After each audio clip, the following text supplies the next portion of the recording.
Halo Bapak Ibu semuanya, apa kabar hari ini? Semoga selalu sehat, semangat, dan penuh energi ya. Senang sekali saya bisa kembali menyapa Bapak Ibu lewat video ini. Nah, saya mau tanya dulu, apakah Bapak Ibu sering merasa sulit tidur malam? Sudah rebahan, tapi mata masih saja melek, pikiran kemana-mana, akhirnya tidur jadi larut. Lalu besok paginya bangun kesiangan, badan tetap terasa capek, dan sepanjang hari jadi kurang semangat. Ada yang pernah mengalaminya? Kalau iya, berarti Bapak Ibu tidak sendirian. Masalah tidur ini memang sering dialami banyak orang, apalagi ketika usia bertambah. Ada yang bilang, namanya juga sudah tua, wajar kalau susah tidur. Tapi sebenarnya, Bapak Ibu, tidur itu bukan sekadar masalah umur. Tidur bisa diatur, bisa dibetulkan, asal kita tahu caranya. Nah, kalau bicara soal tidur dan gaya hidup sehat, ada satu nama yang pasti sudah tidak asing lagi, yaitu Deddy Corbuzier. Beliau sering membahas soal pola hidup sehat di podcast maupun di media sosialnya. Yang menarik, Deddy punya prinsip simpel tapi sangat efektif tentang tidur. Intinya, tidur itu bukan masalah enak atau tidak enak, tapi soal disiplin dan menjaga ritme tubuh kita. Ada istilah penting yang sering dibahas juga, namanya ritme sirkadian atau circadian rhythm. Ini sebenarnya adalah jam biologis alami tubuh manusia. Jam inilah yang mengatur kapan kita merasa segar, kapan kita mengantuk, kapan hormon bekerja, bahkan kapan metabolisme berjalan dengan baik. Jadi kalau jam biologis ini rusak, jangan heran kalau tidur pun jadi berantakan. Di video ini, kita akan belajar bersama bagaimana cara membetulkan jam tidur ala Deddy Corbuzier dengan memanfaatkan ritme sirkadian ini. Saya akan jelaskan dengan bahasa sederhana, supaya mudah dipahami dan tentu bisa langsung dipraktikkan oleh Bapak Ibu di rumah. Jadi, pastikan tonton sampai selesai ya. Bapak Ibu, sekarang kita masuk ke inti yang penting sekali, yaitu ritme sirkadian. Kedengarannya mungkin agak rumit, tapi sebenarnya ini sangat sederhana. Ritme sirkadian itu adalah jam biologis alami tubuh kita. Sama seperti jam dinding di rumah, tubuh kita juga punya jamnya sendiri. Bedanya, jam ini bukan terbuat dari jarum dan angka, melainkan dari sistem di otak dan hormon yang bekerja otomatis setiap hari. Contohnya begini, pernah tidak Bapak Ibu bangun pagi-pagi, lalu membuka jendela dan terkena cahaya matahari? Rasanya badan lebih segar, mata langsung melek, dan pikiran jadi lebih hidup. Itu karena cahaya matahari memberi sinyal kepada otak bahwa sekarang siang, waktunya bangun dan beraktivitas. Sebaliknya, kalau malam hari, tubuh kita pelan-pelan memproduksi hormon melatonin, yaitu hormon yang membuat rasa kantuk muncul. Itulah sebabnya kalau malam lampu terlalu terang, atau kita kebanyakan pegang HP, tubuh jadi bingung. Ini malam atau siang? Akibatnya, kantuk susah datang. Ritme sirkadian ini ternyata sangat berpengaruh pada kesehatan kita. Menurut penelitian dari National Institutes of Health, NIH, ritme sirkadian yang teratur membantu menjaga kesehatan jantung, menyeimbangkan metabolisme, bahkan menjaga daya ingat otak. Studi lain juga menunjukkan bahwa orang yang jam biologisnya kacau, misalnya sering begadang atau tidur tidak teratur, lebih berisiko terkena penyakit metabolik seperti diabetes, tekanan darah tinggi, hingga obesitas. Jadi, Bapak Ibu, tidur itu bukan sekadar masalah lelah atau tidak. Kalau ritme sirkadian kita teratur, seluruh tubuh bekerja dengan harmonis. Jantung berdetak lebih stabil, gula darah lebih terkontrol, dan otak bisa bekerja lebih tajam. Sebaliknya, kalau ritme ini rusak, efeknya bisa terasa di mana-mana. Mudah lelah, sulit konsentrasi, gampang sakit, bahkan suasana hati ikut terganggu. Inilah kenapa Deddy Corbuzier menekankan disiplin dalam tidur. Karena dengan menjaga ritme sirkadian, kita bukan hanya bisa tidur nyenyak, tapi juga memperpanjang umur sehat kita. Bapak Ibu, sekarang kita masuk ke prinsip yang sangat ditekankan oleh Deddy Corbuzier, yaitu, tidur itu bukan menunggu kantuk, tapi soal disiplin. Nah, ini mungkin agak berbeda dengan kebiasaan banyak orang. Biasanya, kita baru tidur ketika sudah merasa ngantuk berat. Padahal, tubuh kita sebenarnya bisa dilatih untuk tidur di jam yang sama setiap hari. Bayangkan seperti ini. Kalau kita punya anak kecil, biasanya kita biasakan mereka tidur jam 9 malam. Lama-lama, walaupun belum terlalu ngantuk, jam segitu tubuhnya otomatis bersiap untuk tidur. Sama halnya dengan tubuh kita. Kalau setiap hari tidur jam 10 malam, lalu bangun jam 5 pagi, tubuh akan otomatis terbiasa. Itulah kekuatan konsistensi. Dedi sering menekankan bahwa konsistensi jauh lebih penting daripada durasi tidur.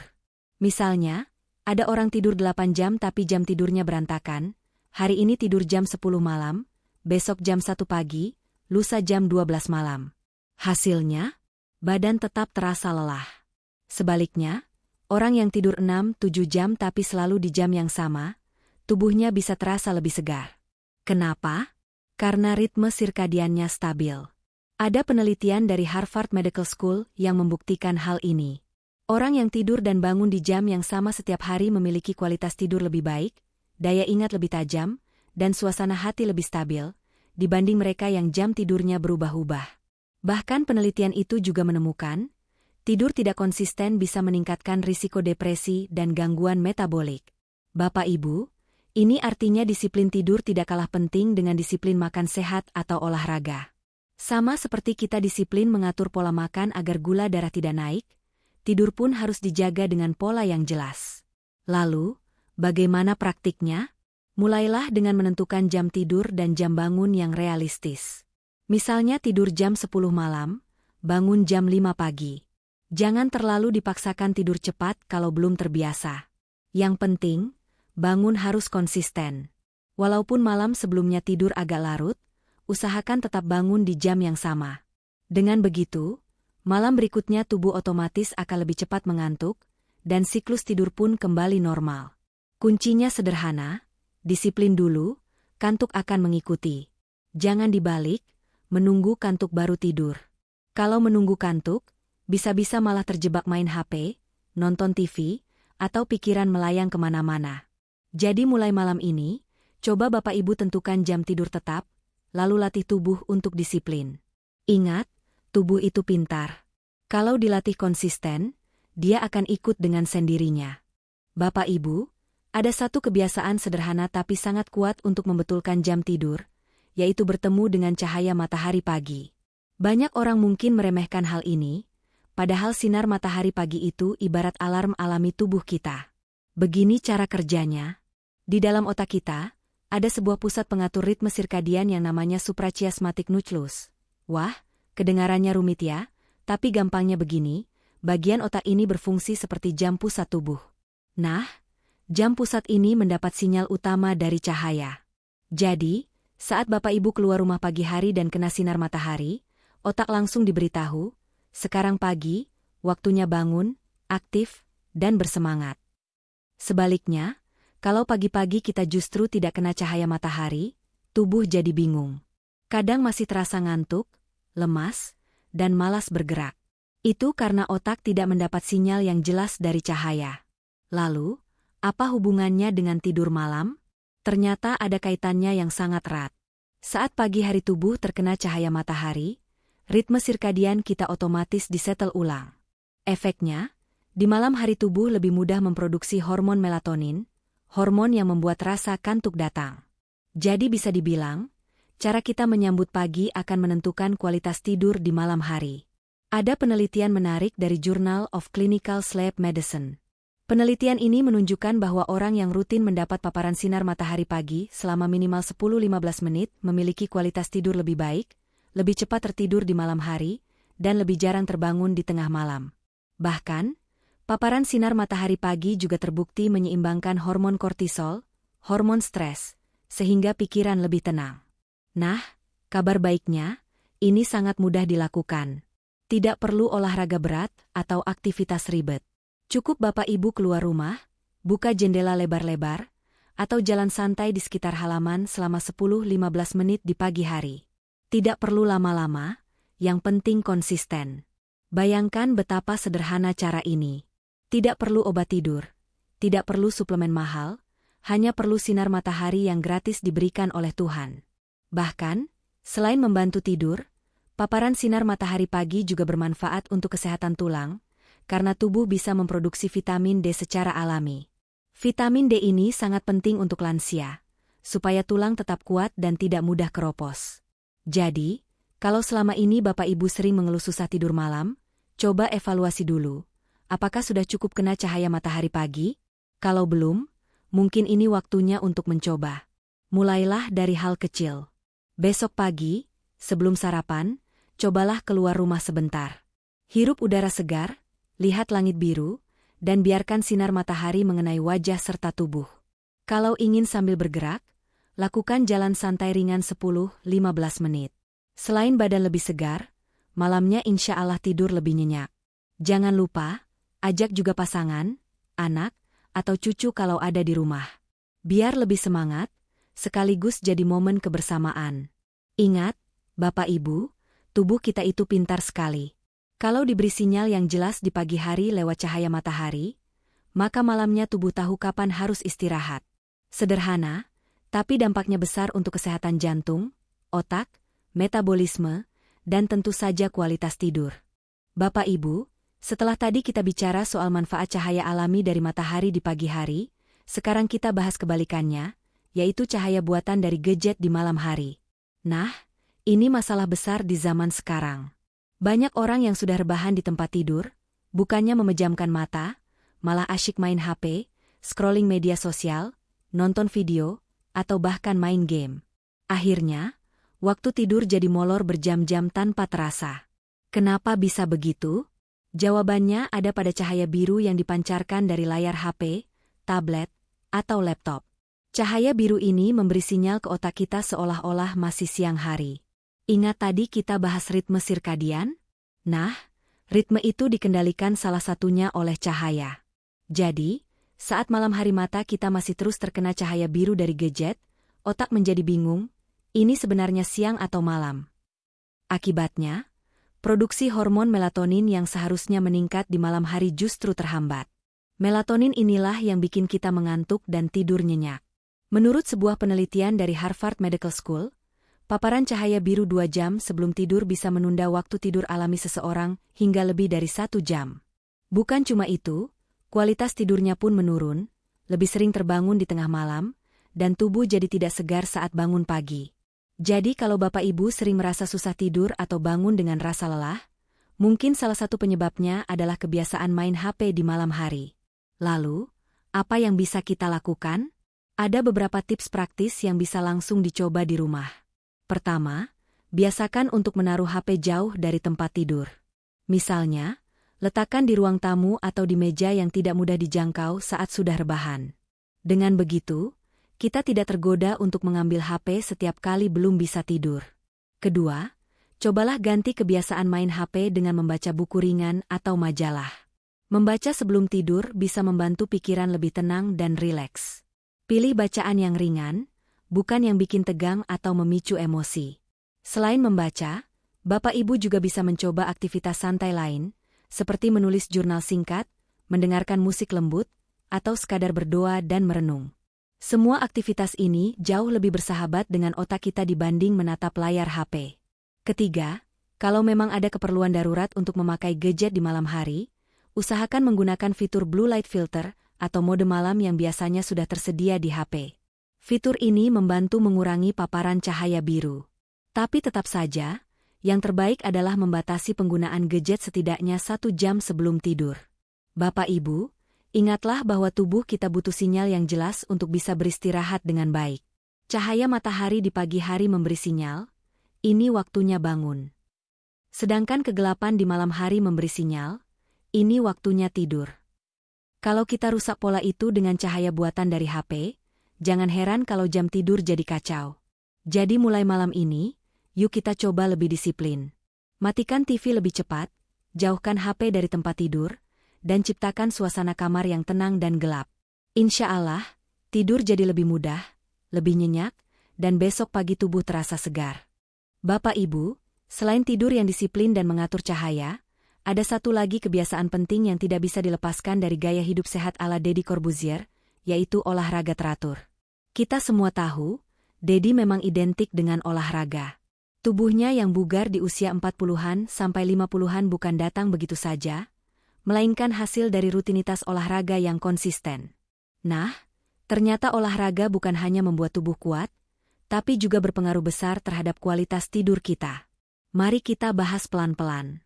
Saat kita berolahraga, tubuh mengeluarkan energi, otot bekerja, jantung berdetak lebih kencang, dan peredaran darah menjadi lebih lancar. Setelah tubuh bekerja keras, otak akan memberi sinyal bahwa malam hari nanti kita butuh istirahat yang cukup untuk memulihkan tenaga. Inilah yang membuat orang yang rajin berolahraga biasanya lebih mudah tidur dan tidurnya lebih nyenyak. Selain itu, olahraga juga membantu menyeimbangkan hormon. Salah satunya adalah hormon kortisol, yaitu hormon stres. Kalau kadar kortisol terlalu tinggi, kita jadi gelisah, susah tidur, dan pikiran terasa penuh. Nah, olahraga bisa menurunkan kadar kortisol ini, sehingga pikiran jadi lebih tenang. Dengan pikiran tenang, tidur pun datang lebih mudah. Ada juga hormon lain yang ikut terbantu, yaitu endorfin. Hormon ini membuat kita merasa lebih bahagia setelah bergerak. Menurut sebuah penelitian yang diterbitkan di Sleep Medicine Reviews, orang yang rutin berolahraga memiliki kualitas tidur yang lebih baik, lebih jarang mengalami insomnia, dan lebih sedikit terbangun di tengah malam. Penelitian lain juga menemukan bahwa olahraga membantu memperdalam fase tidur nyenyak, yaitu tidur yang paling penting untuk pemulihan tubuh. Sekarang mungkin ada pertanyaan dari Bapak Ibu, kalau usia sudah 50 tahun ke atas, apa masih boleh olahraga? Jawabannya tentu saja boleh, bahkan sangat dianjurkan. Hanya saja, pilihlah olahraga yang sesuai dengan kemampuan dan kondisi tubuh. Tidak perlu olahraga berat seperti angkat beban ekstrim atau lari maraton. Cukup olahraga ringan tapi dilakukan rutin. Beberapa contoh yang mudah dan aman untuk lansia antara lain. Jalan kaki sore. Cobalah jalan kaki santai 15-30 menit di sekitar rumah atau taman. Selain membuat tubuh bugar, jalan sore juga membantu tubuh terkena cahaya alami sebelum malam. Stretching atau peregangan. Bisa dilakukan di rumah, sambil menonton TV atau sebelum tidur. Peregangan membuat otot lebih rileks dan mencegah kram saat tidur. Senam ringan. Ada banyak gerakan senam lansia yang sederhana, misalnya mengangkat tangan, memutar bahu, atau menggerakkan kaki secara perlahan. Yoga atau pernapasan dalam. Jika Bapak Ibu suka, yoga ringan atau latihan pernapasan juga sangat bagus untuk menenangkan pikiran. Hal penting yang perlu diingat adalah jangan berolahraga terlalu dekat dengan jam tidur. Kalau olahraga terlalu malam, tubuh malah jadi terlalu bersemangat dan sulit tidur. Waktu terbaik untuk lansia biasanya adalah pagi atau sore hari. Dengan begitu, tubuh bisa lelah secara sehat, hormon lebih seimbang, dan malamnya tidur terasa lebih pulas. Jadi, Bapak Ibu, mari kita mulai biasakan bergerak setiap hari. Tidak perlu lama-lama, cukup 20-30 menit saja sudah cukup untuk memberikan manfaat besar. Ingat, olahraga teratur bukan hanya bikin tubuh sehat, tapi juga menjadi kunci tidur nyenyak di malam hari. Bapak Ibu yang saya hormati, kalau bicara soal tidur, ternyata bukan hanya soal kapan kita pejamkan mata, tapi juga soal apa yang kita makan dan kapan kita makan. Deddy Corbuzier terkenal dengan gaya makannya yang disebut OCD atau intermittent fasting. Intinya, ia mengatur jam makan dengan sangat disiplin. Nah, untuk Bapak Ibu lansia, tentu tidak harus meniru persis gaya beliau yang cukup ekstrim. Tapi prinsip dasarnya bisa kita ambil. Tubuh kita butuh jeda, supaya bisa bekerja dengan ritme alami yang disebut ritme sirkadian. Coba bayangkan begini, Bapak Ibu. Kalau kita makan besar di malam hari, misalnya pukul 9 atau 10 malam, tubuh justru akan bekerja keras mencerna makanan saat seharusnya sudah fokus pada istirahat. Akibatnya, tidur jadi tidak nyenyak, badan terasa panas, perut begah, bahkan bisa terbangun di tengah malam. Besok paginya, bukannya segar, malah capek dan lesu. Beberapa penelitian medis menunjukkan bahwa makan terlalu malam bisa mengacaukan jam biologis tubuh. Misalnya, studi di jurnal Cell Metabolism menemukan bahwa makan di waktu larut malam dapat mengganggu produksi hormon melatonin, yaitu hormon yang bertugas memberi sinyal ke otak kalau waktunya tidur. Akhirnya, tubuh bingung, perut bekerja keras, tapi otak disuruh tidur. Tidak heran, kualitas tidur jadi kacau. Lalu, bagaimana sebaiknya untuk Bapak Ibu di rumah? Prinsipnya sederhana. Usahakan makan terakhir maksimal 2-3 jam sebelum tidur. Jadi kalau biasanya tidur jam 9 malam, maka makan malam sebaiknya sudah selesai di sekitar jam 6 atau 7 malam.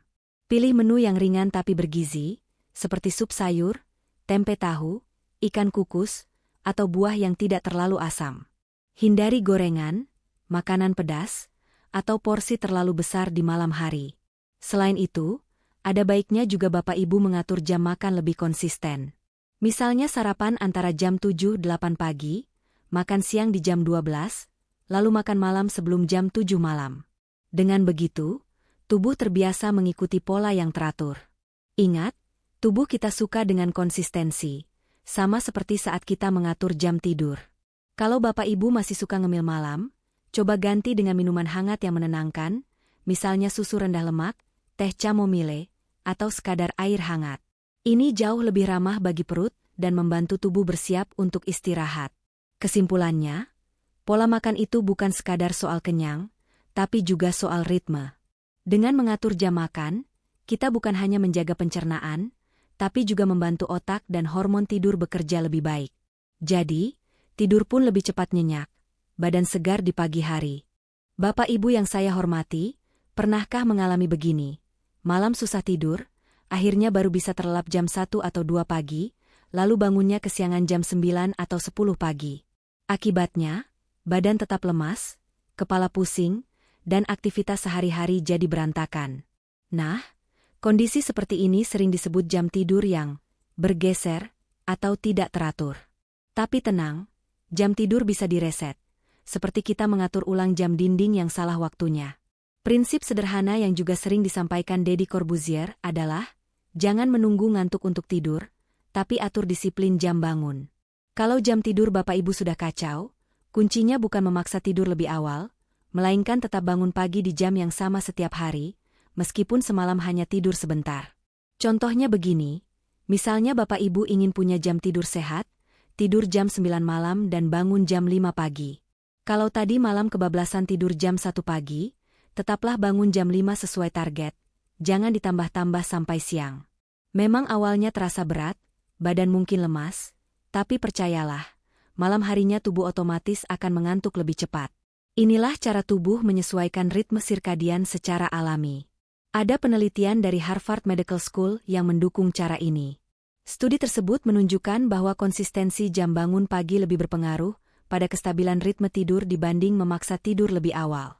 Artinya, begitu kita biasakan tubuh untuk bangun di jam yang sama, otak dan hormon tidur perlahan-lahan akan menyesuaikan sehingga malamnya kita lebih cepat merasa ngantuk. Tips praktisnya, Bapak Ibu bisa menggunakan alarm sederhana. Tidak perlu alarm yang berisik sekali, cukup nada yang menenangkan tapi cukup keras untuk membangunkan. Letakkan alarm agak jauh dari tempat tidur, supaya ketika berbunyi, kita harus bangun untuk mematikannya. Ini juga mengurangi risiko balik tidur setelah alarm berbunyi. Ilustrasi mudahnya begini, Bapak Ibu. Anggap saja tubuh kita seperti jam dinding di rumah. Kalau jam dinding telat 2 jam, apakah kita biarkan? Tentu tidak. Kita putar jarumnya supaya kembali ke waktu yang benar. Sama halnya dengan jam biologis tubuh. Kalau sudah kacau, kita tidak bisa menunggu, semoga besok otomatis normal. Kita harus disiplin mengatur ulang, dimulai dari alarm pagi. Setelah berhasil bangun pagi beberapa hari berturut-turut, biasanya tubuh akan terbiasa. Malamnya ngantuk datang lebih cepat, tidur jadi lebih nyenyak, dan lama-lama bangun pagi pun terasa ringan tanpa bantuan alarm lagi. Jadi, intinya sederhana, jangan biarkan jam tidur terus melenceng. Ambil kendali dengan alarm, dan biarkan tubuh belajar kembali pada ritme alaminya. Bapak Ibu yang saya cintai, setelah kita bahas berbagai cara mengatur ulang jam tidur ala Deddy Corbuzier dengan dukungan ritme sirkadian, ada beberapa tips tambahan yang sangat cocok untuk Bapak Ibu di usia lanjut. Tips ini sederhana, tidak membutuhkan biaya besar, tapi efeknya bisa sangat terasa untuk kualitas tidur yang lebih nyenyak dan segar keesokan harinya. Pertama, hindari minum kopi di sore atau malam hari. Kafein dalam kopi itu ibarat alarm palsu untuk otak. Zat ini bisa bertahan di dalam tubuh hingga 6-8 jam setelah diminum. Jadi, kalau Bapak Ibu minum kopi jam 5 sore, jangan heran kalau jam 10 malam masih segar seperti siang hari. Penelitian dalam Journal of Clinical Sleep Medicine bahkan menyebutkan bahwa konsumsi kafein 6 jam sebelum tidur masih bisa mengganggu kualitas tidur. Jadi, Kalau Bapak Ibu memang suka kopi, batasi hanya di pagi atau maksimal siang hari. Kedua, ciptakan suasana kamar tidur yang tenang, gelap, dan sejuk. Bayangkan kamar tidur seperti gua kecil yang nyaman. Cahaya lampu terang, suara bising, atau udara yang panas bisa membuat otak sulit masuk ke fase tidur dalam. Untuk itu, Bapak Ibu bisa gunakan tirai tebal agar kamar lebih gelap, matikan televisi atau radio sebelum tidur, dan atur ventilasi agar udara terasa segar. Kalau perlu, gunakan kipas angin atau AC dengan suhu yang nyaman, bukan dingin berlebihan. Ingat, suasana kamar sangat memengaruhi sinyal otak untuk istirahat sekarang. Ketiga, buat rutinitas sederhana sebelum tidur. Tubuh kita suka dengan kebiasaan. Jadi kalau setiap malam Bapak Ibu melakukan hal yang sama, otak akan mengenali itu sebagai tanda bahwa waktu tidur sudah dekat. Misalnya, minum segelas air hangat, membaca doa sesuai keyakinan, atau melakukan meditasi ringan dengan menarik napas dalam-dalam selama beberapa menit. Ada juga yang suka membaca buku ringan, bukan yang terlalu memicu pikiran. Rutinitas kecil ini bertindak seperti ritual peralihan dari aktivitas siang ke istirahat malam. Selain itu, ada satu hal penting yang sering dilupakan, yaitu hindari membawa masalah ke tempat tidur. Banyak Bapak Ibu yang masih memikirkan cucu, keuangan, atau hal-hal lain saat sudah berbaring. Padahal, otak kita butuh waktu hening. Kalau ada beban pikiran, coba tuliskan dulu di kertas, lalu katakan pada diri sendiri, besok saya pikirkan lagi. Cara sederhana ini bisa membuat hati lebih tenang. Intinya, tidur nyenyak bukan hanya soal jam biologis, tapi juga soal gaya hidup sehari-hari. Dengan sedikit pengaturan seperti membatasi kopi, menyiapkan kamar yang nyaman, dan melakukan ritual kecil sebelum tidur, tubuh akan lebih cepat masuk ke mode istirahat. Bapak Ibu tidak hanya tidur lebih mudah, tapi juga bangun lebih segar, tidak gampang sakit, dan tentu lebih semangat menjalani hari. Bapak Ibu, izinkan saya ceritakan kisah ringan yang mungkin bisa jadi cermin untuk kita semua. Ada seorang lansia bernama Pak Rahmat, usianya 67 tahun. Dulu beliau sering mengeluh soal tidur. Hampir setiap malam, jam 12 atau bahkan jam 1 dini hari baru bisa memejamkan mata. Bangunnya pun selalu kesiangan, jam 9 atau 10 pagi.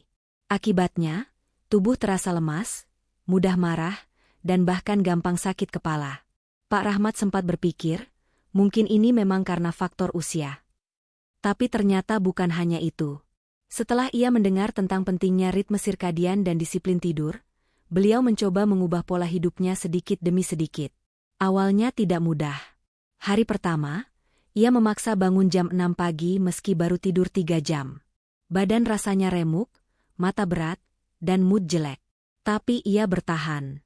Hari kedua, ia ulangi lagi, tetap bangun jam 6 pagi. Malamnya, tubuh mulai terasa ngantuk lebih cepat. Hari ketiga, ia mulai bisa tidur sebelum jam 11 malam. Selain itu, Pak Rahmat juga mengikuti tips kecil. Tiap pagi berjemur sebentar di halaman rumah, sore jalan kaki ringan, dan malam ia sengaja menjauhkan ponsel dari kasur. Bahkan sebelum tidur, ia punya ritual sederhana, minum segelas air hangat dan membaca doa. Setelah 2 minggu konsisten, hasilnya luar biasa. Ia bisa tidur teratur sekitar jam 9.30 malam, lalu bangun segar jam 5.30 pagi. Badannya lebih enteng, wajah lebih cerah, dan yang paling ia syukuri, tidak lagi merasa ngantuk di siang bolong, seperti dulu. Kisah Pak Rahmat ini menunjukkan bahwa mengatur ulang jam tidur itu memang butuh usaha, tapi bukan hal mustahil. Kuncinya adalah disiplin dan konsistensi. Seperti mengatur ulang jam dinding yang telat, butuh waktu, tapi kalau sudah pas, semua terasa lebih selaras. Jadi, Bapak Ibu, kalau merasa sulit tidur atau sering insomnia, jangan cepat menyerah. Belajarlah dari kisah sederhana ini. Dengan pola tidur teratur ala ritme sirkadian, tubuh kita akan kembali menemukan irama alaminya. Dan pada akhirnya, tidur bukan lagi perjuangan, melainkan hadiah yang menyegarkan setiap malam. Bapak Ibu yang saya hormati, kita sudah sampai di akhir pembahasan. Mari kita ulang sedikit janji manfaat dari video ini. Tidur yang teratur, sesuai ritme sirkadian, bisa membuat tubuh lebih sehat, pikiran lebih segar, dan semangat hidup kembali muncul. Tidak perlu obat tidur, tidak perlu cara rumit, kuncinya ada pada disiplin dan konsistensi. Sekarang saya ingin bertanya kepada Bapak Ibu di rumah, biasanya tidur malam jam berapa? Apakah sudah konsisten setiap hari, atau masih sering berubah-ubah? Yuk, tulis pengalaman Bapak Ibu di kolom komentar. Siapa tahu, pengalaman Bapak Ibu bisa jadi inspirasi juga bagi penonton lain. Kalau menurut Bapak Ibu video ini bermanfaat, jangan lupa untuk klik tombol like, bagikan ke teman atau keluarga yang sering susah tidur, dan tentunya tekan tombol subscribe supaya tidak ketinggalan tips kesehatan lainnya. Dengan begitu, kita bisa terus belajar bersama menjaga kesehatan di usia lanjut. Saya juga ingin menyapa dengan hangat penonton setia dari berbagai daerah.